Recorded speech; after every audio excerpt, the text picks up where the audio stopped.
story ya Spice Diana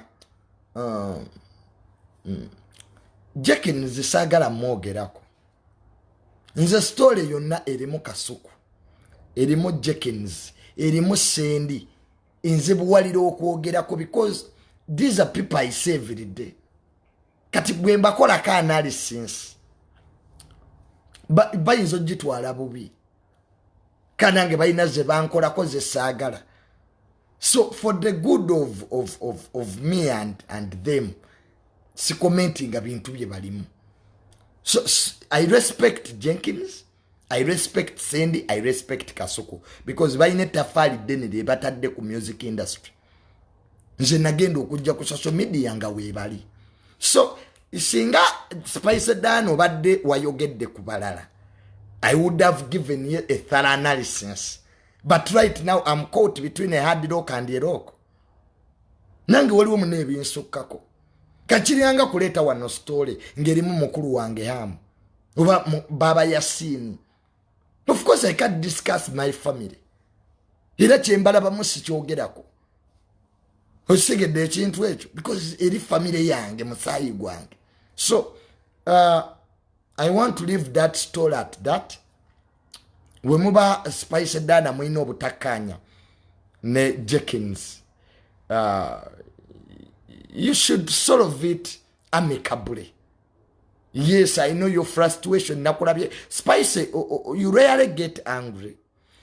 You are one of the few musicians between who use logic. So maybe nga Spice to nagenda mawulire, you would have called them person. They are good people. They are good people and they do listen. Naye okubavuma ebibuto. Spice.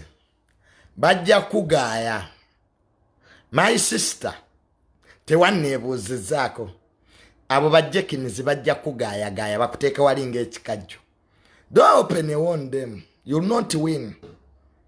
You have a lot to lose. Bajja kuteeka Kasuku live Spice and they are well informed. Eyo pano bateeka sente mu information. My sister Spice Dana amundabirako. Toddamu kubavuma bibuto. Ekyo kibanyiiza.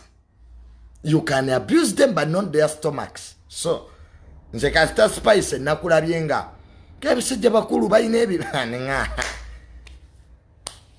Yenna mutamba Spice yenna mutamba yenna mulindwa. Spice Dana jayolekera olutala n'alusobola. Ngoja kuba olumbi America. Ate nalabye ne Frank antambi awera. Bannange.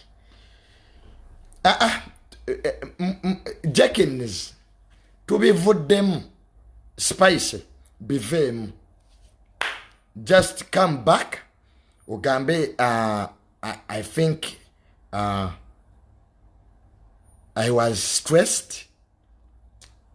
Ochirekawo bajja kugayagaaya. Eyo pano. Olaba juniors, golaba njiyingirira. Have you ever seen me discussing Kasuku live? Nah. But yabo, I've been my own. Syagala ntalo n'abantu. Nze nawummula entalo. I'm now making friends. Nalwana entalo neziggwayo. So now I'm building bridges. Those who want to work with me, work with me. And by the way, Kasuku is my good friend. Kasuku is like a brother to me. Kasuku. So, Spice. A story ye tulemeredde tujiveko.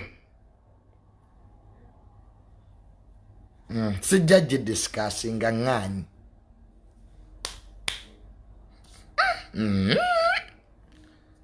Enzo kutankula wane ebintu. Tubaleke balwane entalo zaabwe.